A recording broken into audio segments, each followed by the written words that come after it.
How's it going, guys? It's the Jonah Low Fox here. It's my channel. I talk about anime, video games, cartoons, most notably Sonic and Ninja Turtles. And today I'm here to talk about some TMNT. So, as you can see, I'm doing a live stream and all that. Kind of a little bit unplanned, but I figure, Saturday, it's May 4th, so, Star Wars Day. And it's also free comic book day, too. So, I just figured, you know what? Why not? I know a lot of people have been talking about like Italian the Stallion and all that stuff, and me wanting to like debunk him and all that stuff. So I'll definitely get right into that. But yeah, so how you guys doing today? Let's see how many people come in for tonight. But yeah, I know last time, like last couple of times, hang on.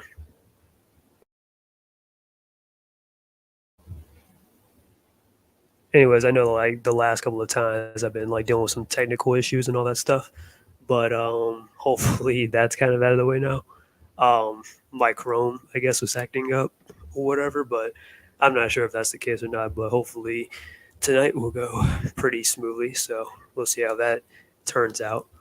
Anyways, this is my link to my coffee. So if you guys want to donate to me or want a commission or want like a commission from me or something like that, check me out. I do drawings and all that stuff. So yeah, I could probably do something for you guys, and probably post it too. And like put you guys on like the spotlight and everything. All right. So as more people will come in, I'll start to jump right into some stuff. But first, I'm going to react to one video real quick. So let me share the screen.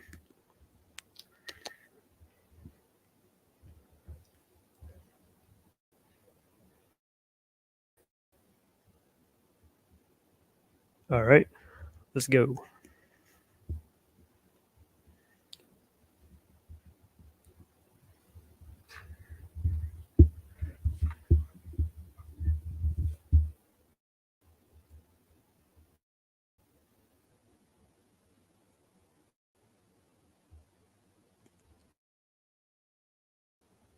It was going on at. I am going to talk about Talia and the Stallion tonight, but first I want to talk about this April thing. I would not be talking too much about her being race swapped or whatever to be black, her being black or whatever. I just want to make fun of this guy too because I'm just like, I don't know what kind of regular guy would just be all like, would say this, but let's go right into it.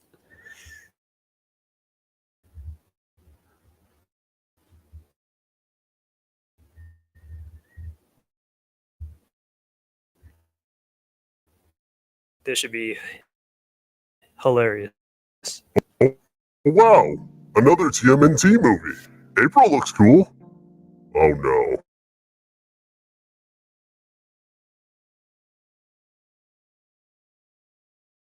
Go on. I mean, people are just talking about, April and not, I don't know, Baxter Stockman.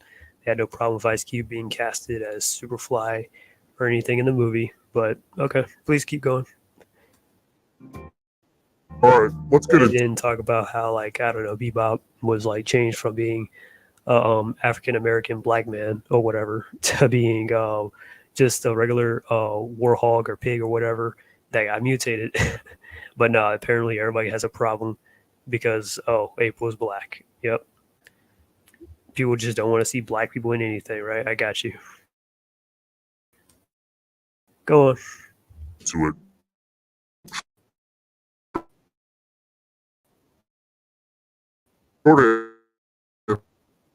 Answer. These comments about April are gross, racist, fat. I've finished up Super Robot Monkey Team. Hang on. Yeah, I have definitely finished up Super Robot Monkey Team. Ashes. Yeah. I finished that a while back when I did the last stream, but I just wanted, but I definitely, yeah, I was just looking into what's his face to like, but yeah, I definitely did finish it just to answer your question. But let's get a little more informed and talk I will about be bringing up the facts. why this phenomenon keeps happening, as well as the framing and tactics behind it. Specifically, I want to touch on how people are utilizing Discord discourse surrounding race swapping to forward or hold their hand. or whatever. I really thought that this guy was like, I don't think that this is an actual guy or whatever. Like, come on, the voice modulator. Like, don't let that confuse you. I'm just like, bro, this dude. I'm like, I don't know what regular person, like, what regular guy uses these buzzwords and all that other stuff. But I'm just like, come on. So I had to make fun of it. Hmm. I was surprised how good and mature it was, despite being presented as family friendly. Super Robot Monkey Force, Hybrid T. Yeah, yeah. It's pretty solid in terms of like tone and stuff. I'm like, yeah, this is a good balance of good and dark, or light and dark. You know, And the way definitely they not April. continually talk about black girls makes it pretty self-evident. I want nothing to do with them. It's only an April O'Neil thing to do.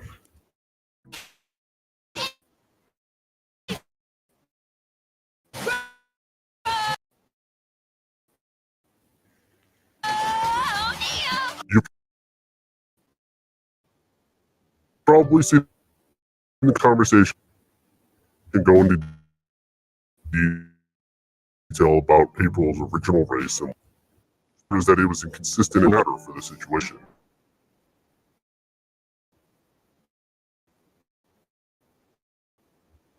Well, of course you don't care because you're not a Ninja Turtle fan. So there is that.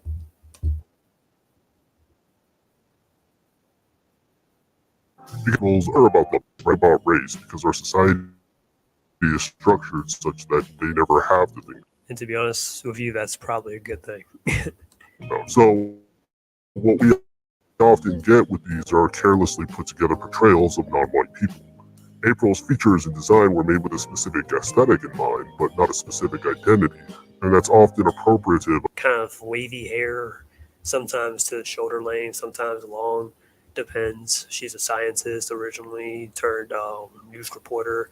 She wore originally like a blue jumpsuit, then switched over to yellow. I mean, she was based on what Kevin Eastman's ex girlfriend or his ex wife or whatever at the time. I mean, she had a pretty much a decent identity and all that stuff, and clearly. But no, let's keep going. Let's keep going.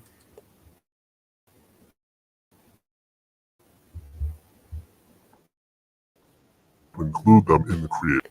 Oh.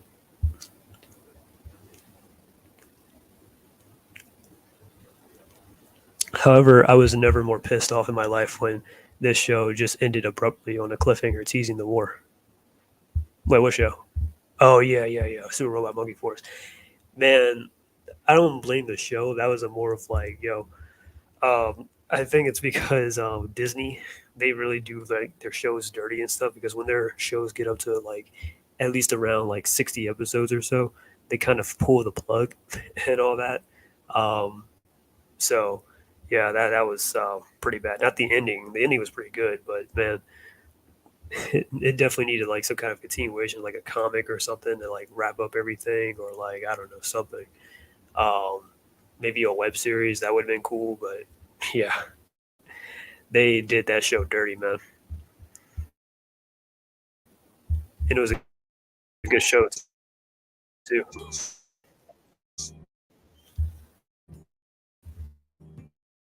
I'd sooner draw the comparison between the original April O'Neil and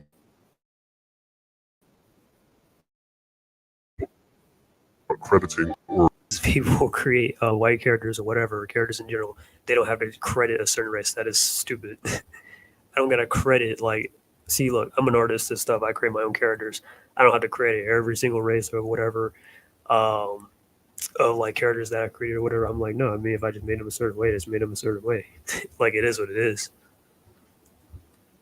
excluded from participating in and being equitably credited and compensated for their craft. We're already operating on a false premise, assuming that an industry of predominantly white artists, especially when dehumanizing non-white people was and is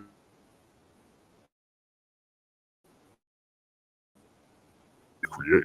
This is why entire jazz, rock and roll, disco, funk, soul, rap, hip-hop, and so on are so centralized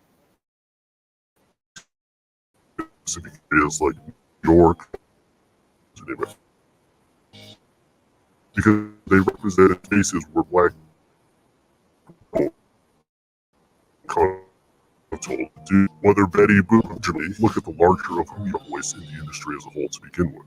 Because of that, what is assumed to be a default person regarding race, gender, or whatever comes from whomever is given a platform or voice, which is why it's going to heavily skew white even when the work directly relates to a specific culture. We see this a lot in casting and design for Asian too, specific aesthetic related to an Asian culture, let's say martial art aesthetic, without a real clear focus on the nuance related.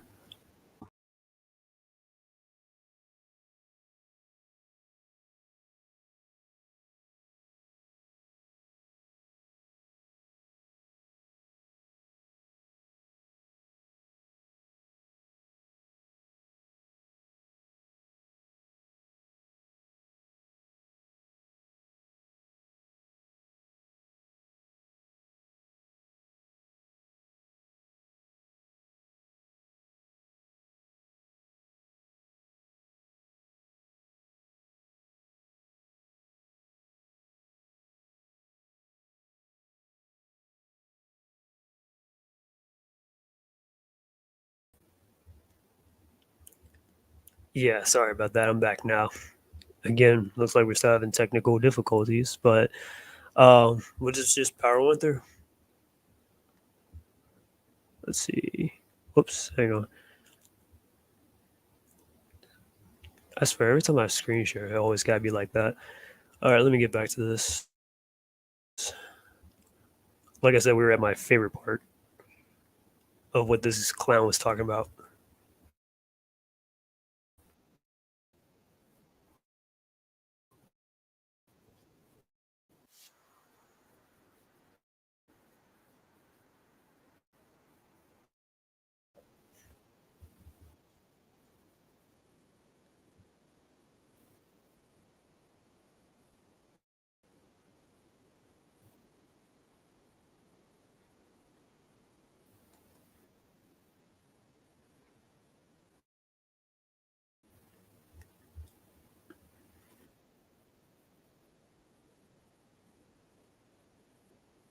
Okay, first off, even though April probably wasn't made in mind for like a certain race or whatever, I mean she's been around for like this is like TMNT's like 40th year, right? So she's been around for about 40 years and all that stuff. So we know what the character looks like. We know how like what to expect and all that stuff. And I know some people will be like, well, I want to expect a different thing. What? No, there are certain things that there's an expectation for. Okay, some things, yeah, they can probably throw little curves here and there, but no, just no.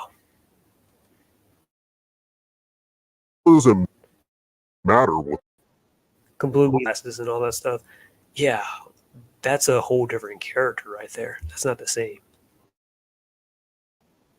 they did when others reimagined the series. Cassandra, for example, I like that character either. doesn't fit in line with what the original Casey was. Yeah, With art, Casey was actually pretty cool.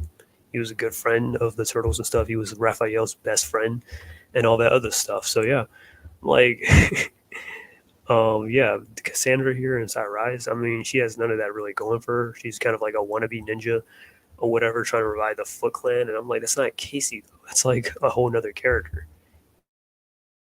And she don't even look like Casey either.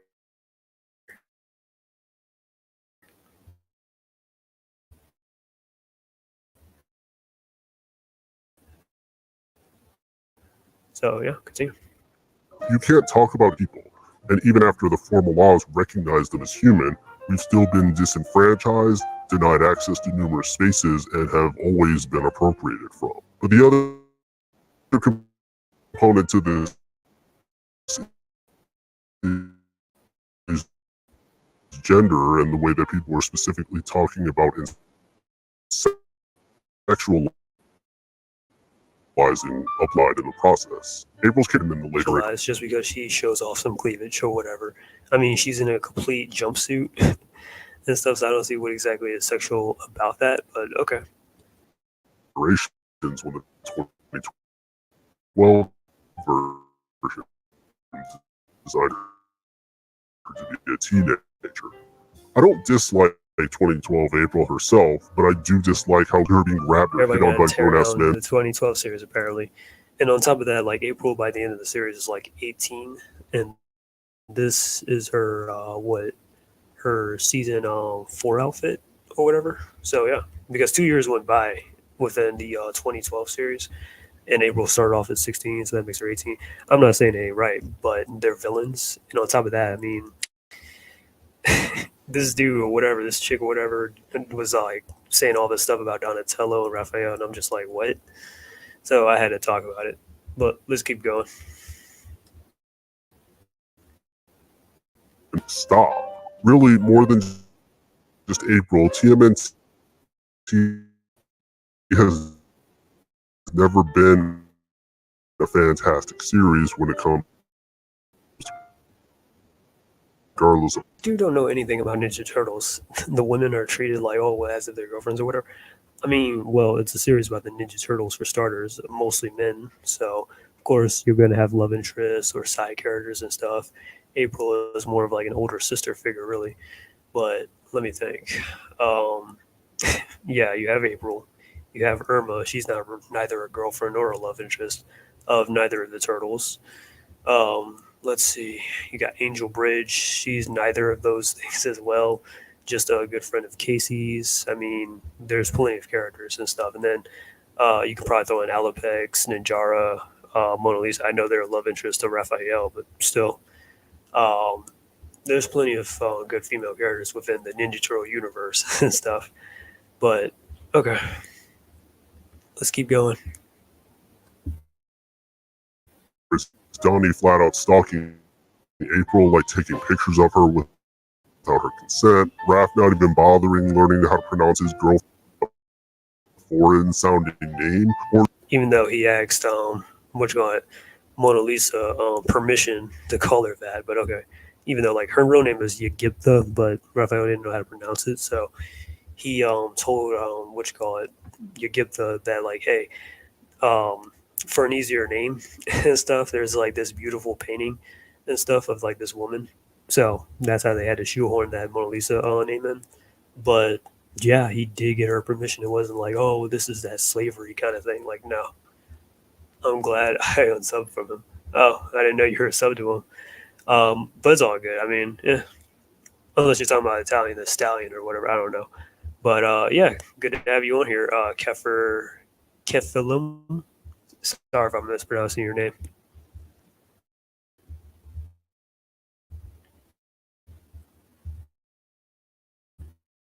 Leo trying to slide into his adopted sister's DMs.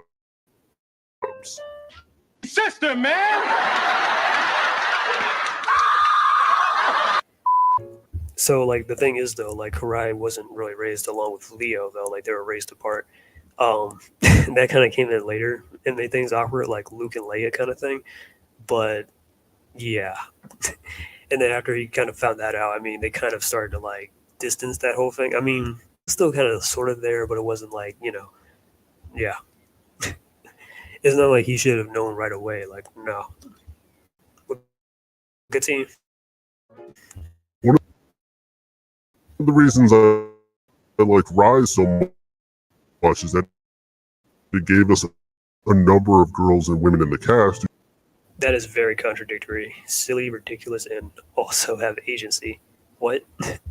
And I don't know why you want all the female characters to be like that. But again, I could probably point to like a lot of other TMNT stuff like throughout the years before Rise that did that. Like again, '87 they had Mona Lisa, they had Irma, the what you call it. Technically, next mutation they had Venus '03. They had Joy. She was one of the Ninja Tribunals, and then there was also that one lady. I cannot remember her name, but she is one of the ninjas and stuff, part of the tribunal. Who else? Then there's Viral. She was a pretty good villain in the Ninja Turtle series, in the Fast Forward series. So yeah, Viral. The 2012 series. There's Shinigami. Who else is in there? Yeah, Shinigami, April, of course. Let me think. But yeah. But anyways, here we are with Rise. I'm so for a different reason, more so for false information spreading and of the Chucky franchise. Yeah, that is weird. I've never really seen a Chucky movie, if I'm going to be honest with you. Besides, despite Raph attacking Bishop for trash talking towards Mona, he quickly pulled back when he said she can handle it. Yeah, she was like, "No, no, I got this." He's not about to disrespect me in front of my man. I thought 2012 April was fine. Yeah, she was. I mean, some people probably talk about like the Donatello thing or her having psychic powers, but to be honest with you, those weren't really all that bad. If I'm going to be honest, 2012 April was good, but unfortunately, the whole love triangle plot didn't present her in a good light. Unfortunately, I wouldn't really say that affected April too much. Well, it did a little bit, but I would say like mostly for me, it's like Donatello and Casey that affected the most.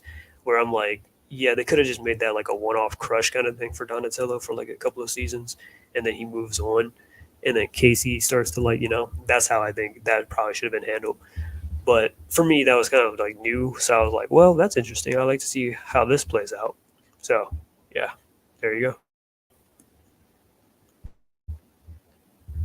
Story. One of my favorite parts about Rise is the end of the series where Karai inhabits April's body and they change April's hairstyle to convey this, but they don't get in her hair or anything to do it. I think they could have even used more. Apparently, the production crew. Okay, first off, and then not to mention, yeah, they had Karai throughout most of the other TMNT shows, like the 2003 and the 2012 series. So, and she's taken over like the Shredder's role and all that other stuff. So I'm like, so what's this talk about? Oh, we're not. Oh, uh, yeah, about the female characters and stuff not being presented good inside the TMNT series. But anyways, and by the way, this whole Rise ending was kind of rushed, anyways, where they basically made like Karai like their ancestor or something, and then she like possessed April and then like just taught him all these powers and stuff. And I'm like, that was completely rushed. That whole ending was just rushed. Okay, like don't lie. To change Rise storyline when their series got cut short mid-series, so she didn't get fridged in the final version. But the comments not about phobic sexualization, by the way, these comments specifically criticize Mutant Mayhem April. Again, I can't take you seriously if you're a man, which I highly doubt, and you're saying stuff like, "Oh, well, that's fat phobic, that's misogynistic." I'm sorry, you got to be a huge male feminist to say that. Including on their ideal or very milk toast. I'm sorry. Expectations of what April should be. So many comments calling her a land. She is, and trust me, what girl will want to inspire to be fat? To say that you got girls' me. inherent desires are to meet the expectations of grown-ass creeps on the internet. Demonizing fat bodies, particularly fat black bodies. What?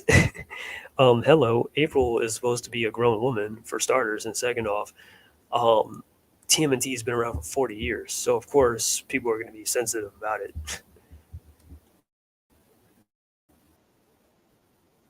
Bodies finds its roots in slavery and anti-blackness, as detailed in the book Fearing the Black Body, The Racial Origins of Fat Phobia. Let's see this.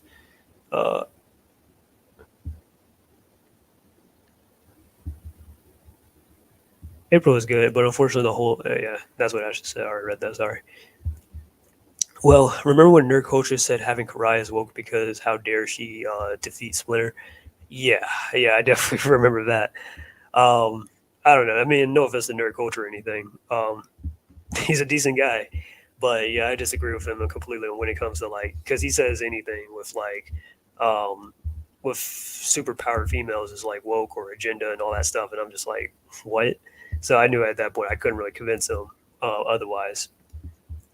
And he didn't really know too much about Karai anyways, even though she's the Shredder's daughter and she's always been like his right hand man and is always become the leader when he's not around. I mean, okay. Despite the fact that Karai has been around for 30 years, it was also always presented as tough, strong, and a smart woman. Exactly. But yeah, again, it's no shade. By Sabrina String. I'm hardly the first to point it out, but it's not any less evocable to Rise April. Mirko or Yoruichi from Bleach and My Hero Academia over, I don't know, fat overweight April, but okay. That's black for no reason, but okay. Rise April wasn't also met with a bunch of racist vitriol. It goes without saying that these comments are not only gross, but they have historical precedent. But there's a unique behavioral pattern we're seeing in the way criticisms toward April have evolved and adapted from the kind of white rage we've seen in the past. White rage, people. Sesame Street caught shit for being designed to provide an educational resource for marginalized children at its conception. Star Trek had a huge response for being marginalized children. Okay. one of the earliest depictions of non-exoticized interracial love on screen. In the last years or so, I don't like to think of myself as being marginalized because I was born in the 1990s. So I don't go, oh man, I have been marginalized my entire life. No, I live in America and stuff. And I was born in the 90s and I grew up from like the 2000s and the 2010s and all that stuff. Okay. I was not marginalized. I went to school like anyone else, got out, graduated, got my own job and all that other stuff. And pretty much my chances of making it are pretty much the same as any other white person in this country. So, yeah. And I'm not saying discrimination or racism don't happen here in America. It does. But it's not as like, for me, I've never been in that situation, though. I'm just saying, like, yeah, and I'm using myself as an example, as in, like, yeah, I've never encountered that. We've seen the point come up more where they don't hate black people, they hate race swapping and feel it's better to just make an original character. Why couldn't that be the case? You see, most people are able to recognize that it's hard not to sound like a racist when you talk about how upset you are about the character. This dude doesn't really answer the question. Literally just answered everyone else's question. Well, we don't like, it's not that we don't like black people, it's just that we don't like race swapping, and why don't you create an original character? Again, an easy alternative or an easy solution, but then just sidesteps it, right? Like, just like that. Like is black or a girl or queer or whatever, mostly because it is racist. But instead, what we're seeing are people reframing it. It's not. You said that people had a problem with seeing black people on screen, and they're like, no, we don't. We don't mind seeing black people at all. We just have a problem when you change certain characters and stuff, and it's like comes off as like kind of insulting, actually. But okay. And specifically saying that that's not the problem. But they're actually upset about the practice of race swapping or erasing their characters. With the rise of reboots and reimagined adaptations of original series, it's also given rise to discourse surrounding race swapping. Just go make your own characters. This is erasing gingers. You shouldn't change so-and-so. It's blackwashing. In fact, we see people specifically denying that it relates to seeing black, queer, or fat characters, and then saying the problem is how it gets rid of an already existing character. And people even saying that there wouldn't be the same consistent trend we see is that when media catches enough attention and is perceived as giving agency or priority to an oppressed group of people, it'll be met with anger whether that work actually succeeds at that or not. The Proud Family was panned in a lot of comments in this way and was labeled propaganda because it had an openly queer black man and because it had an episode that discusses Juneteenth. The Proud Family is also an originally black concept which in no way protected it from racist and homophobic vitriol, because preservation of proper characters has never been the goal and was always a tool to reframe the conversation. The worst part is that the Proud Family doesn't even do a good job at discussing the many social topics it brings up, as that gay black man I mentioned is married to a white cop, and the Juneteenth episode tries only because of it. That's not even getting into the rampant colorism of the show, the way the autism episode reinforces the autism is a superpower ableism rhetoric, The fact that the woman voicing this doctor is Holly Pete, who has a history with autism, speaks, making her a wildly inappropriate casting choice. The way this show just laughs off Dijonay violently outing this queer black man online, it's a mess of a show. But the perception that it even attempted to center black advocacy and provide a voice and platform for those ideas alone was enough for it to be met with hate, even if it didn't meet that goal. There are legitimate valid race, gender, and other parts of their identity in adaptations of works. However, these criticisms are almost always made by marginalized people who are conscious of the history of structural bigotry in every industry, including media. And they accept the premise that white supremacy both exists and permeates every aspect of our society.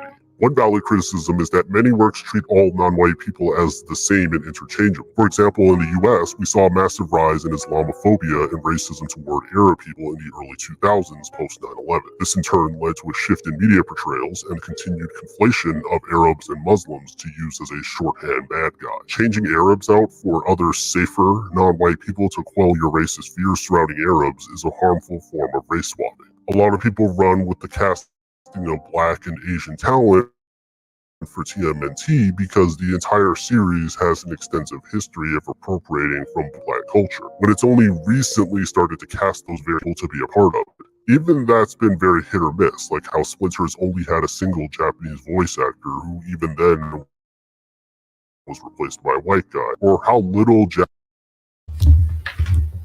Sorry, I had to mute myself for a second. I'm kind of having a whole nother conversation. Um, yeah, that's also one of my favorite parts too.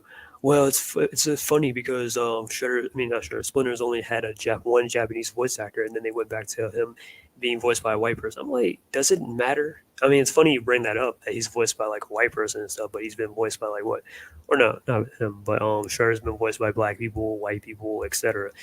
It doesn't matter and stuff as long as like the reason why people don't really like hire let's say certain like I guess people let's say like that or Japanese or Chinese or whatever to voice certain characters or let's say Jamaican even is because like like let's say somebody strictly from that from like those countries and stuff, they have certain accents and stuff that might sound broken and it'll be hard for like people to really understand what they might be saying. So I know some weirdos will be all like, oh well that's offensive. No. I mean, we're up here in America. Unless you have, let's say, a certain person that can speak perfect English and stuff, and they can and that doesn't have some kind of like broken accent and stuff that we can understand. That's why. But there's nothing wrong with Splinter being voiced by white people, whatever. Who cares? Okay.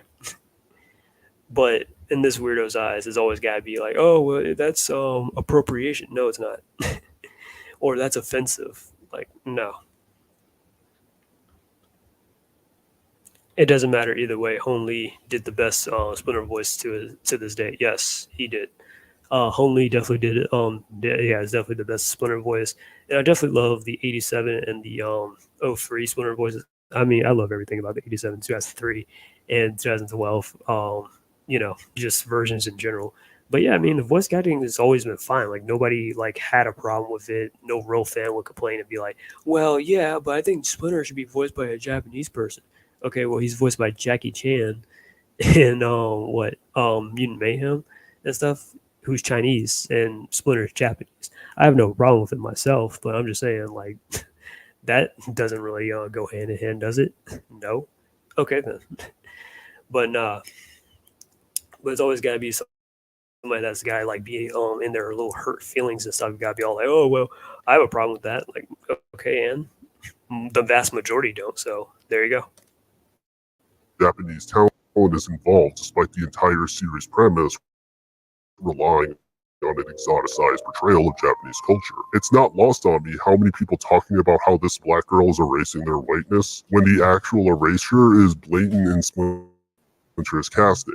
There's an entire discussion just on Jackie Chan's problems, but even if they weren't there, this is still a form of Japanese erasure. It also doesn't take into perspective how intersecting identity and then his own bias starts to show or his own prejudice because like literally he just said that well it's okay to race swap April, but yet when we cast like let's say white people or whatever to voice certain characters or whatever, I mean Phil Lamar voices, and speaking of which, I am actually rewatching Samurai Jack and stuff. It's actually pretty fun rewatching Samurai Jack. You know, it's been a while. Um, Definitely, I haven't seen Samurai Jack since like season five ended back in like 2017, but it was a good show, definitely. And I'm revisiting it just because, just for the good old days. But yeah, I mean, Phil Lamar, he voices Jack, and Jack is Japanese and stuff. But Phil, he's a black man. Who cares? Okay, Phil Lamar has also voiced other white characters and stuff before. He's voiced Aquaman. He's not, yeah, like what you call it? Phil Lamar is not white. He's black, right? But anyways, whatever. I always say that 2003 Splinter's voice is kind of off. And Phil is forced to be honest. No hate towards the voice actor. I mean, to me, he's fine. Um, I think he also is the same voice actor of Pegasus, if I'm not mistaken, from Yu-Gi-Oh. And I love Pegasus. Pegasus is one of my favorite characters from Yu-Gi-Oh and stuff. Yugi Boy, Kaiba Boy. I love, yeah, Pegasus is one of my favorite characters and stuff. So I liked Master Splinter's voice from that. But yeah, if I had to say anyone that really stands out, it's to me Hong Lee.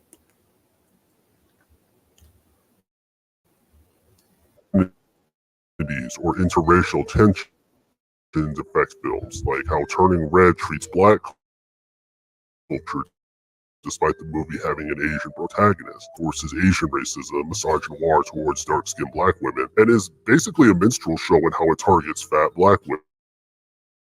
It's a black movie made by black people, but that doesn't change the way the movie reinforces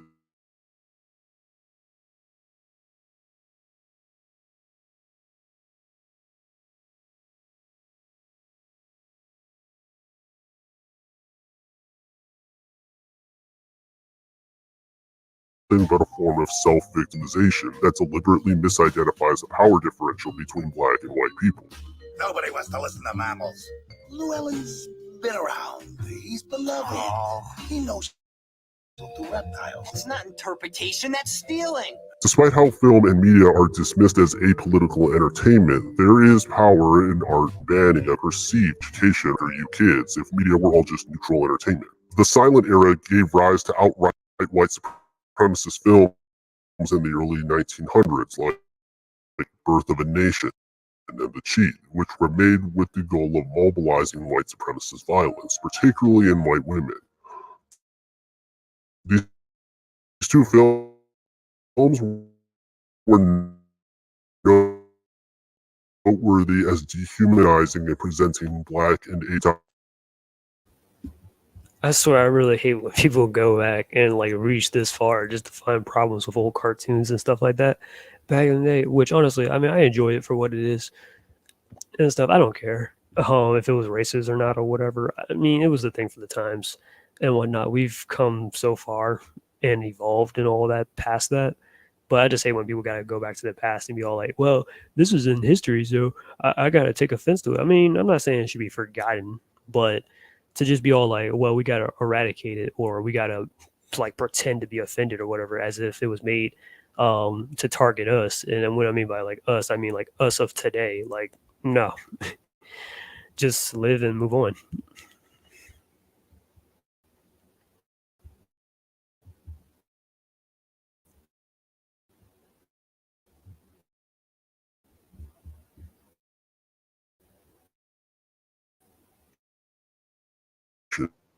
And neither depicted racial blackface outright or used animals and concept as blackface performers. So they'd often use animals or non-human characters to dress them in the same manner, which is why so many older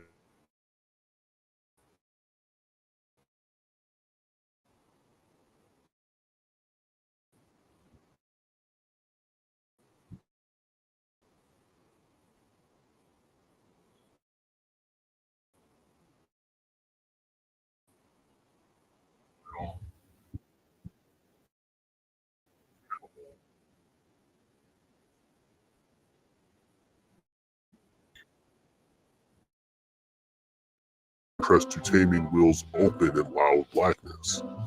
Carl was a cop, and Bill Cosby built his entire career off of derogating black. Defending the status quo is easy. You just have to derail the conversation and keep the issue at hand. Scooby-Doo as a series overwhelmingly employs white talent, so that one movie with Coco Diablo or whoever it is next is great. Contribute to or make these genres of art? Sure.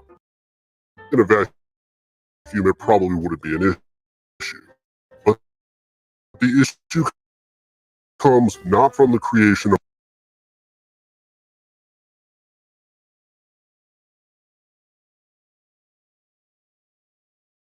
art itself, but understanding the inequitable system that excludes Black and many other non-white people, continually steals and appropriates our work, then only rewards us for engaging in minstrelsy that reinforces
I promise you, one of these days I'm gonna use what is it? Restream over StreamYard. But yeah.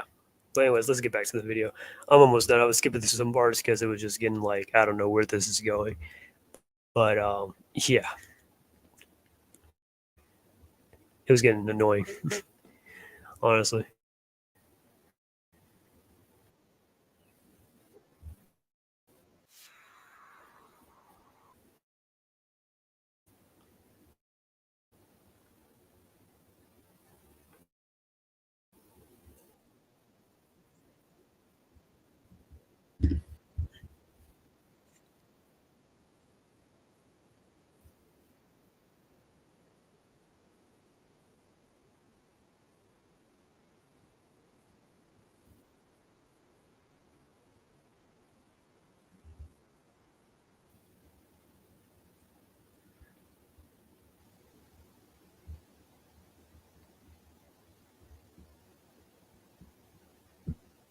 just the idea that these characters provide comfort, education, or advocacy reaches security. It's like breaking into that vault where, even if nothing is actually taken or stolen, the sense of insecurity and knowing that your space has been breached is what's sending people into a panic. And this goes to people who uphold white supremacy, which isn't just white folks. I don't really care much for focusing on if the original character is white or not, because even if she was, it's irrelevant to what an imagined take on the series is doing. We're still not angry about themselves. The perception that will meet their minstrel fantasies. That's here to perspective.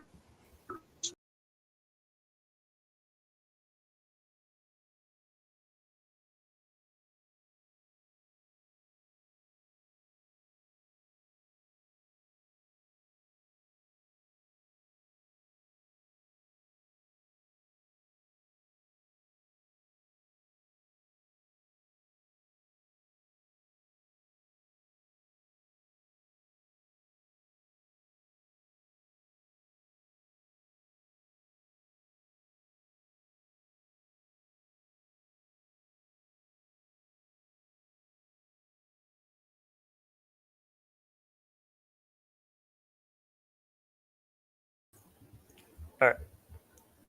Promise you, we're almost done.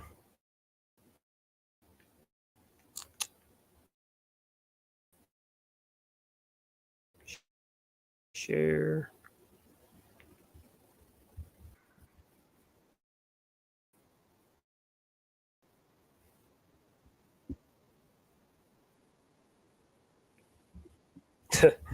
I mean, did that in the comics, so.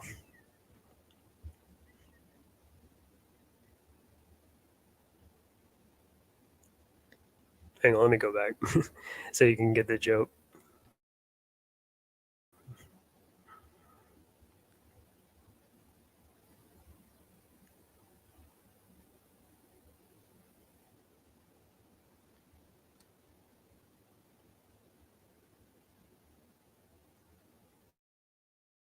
People in this industry are acting in the way of the minstrel, acting in a way that reinforces the power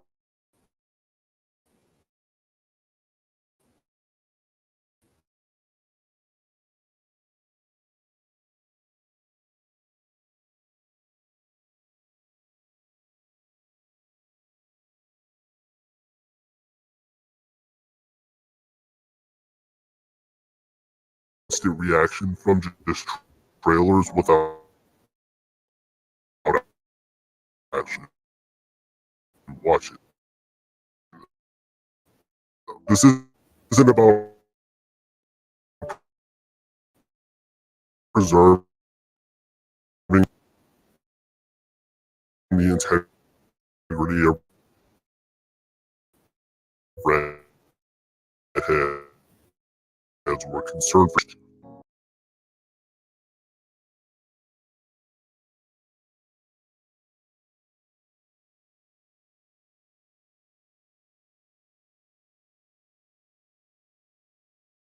Other thing out. Let's see how that turns out. All right. So I'll be right back, guys.